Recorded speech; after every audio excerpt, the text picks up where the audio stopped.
រៀបចំឡើងដោយមេបាសូមស្រីស្ងួនកុំព្រួយចិនដា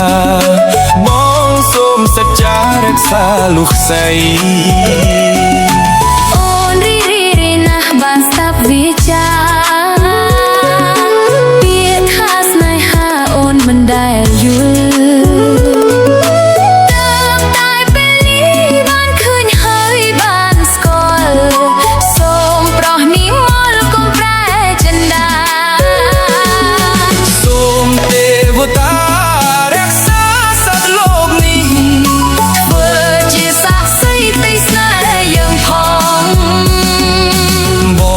ជាព្រះថោងតោងស្បៃស្រី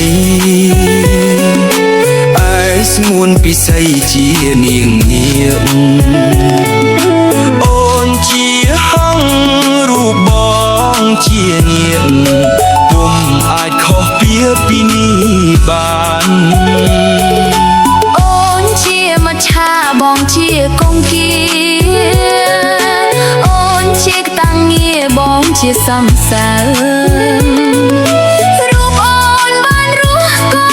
ព្រោះតែដងហើនបងជាសន្សើមសម្រាប់អូនបងសូមស្ពតហើយសច្ចាមានមេត្តាបិតាជាសាក្សីបើបងមិនស្មោះចំពោះរូបស្រីសូមឲ្យមេឃដីផ្លិនទាបងចំ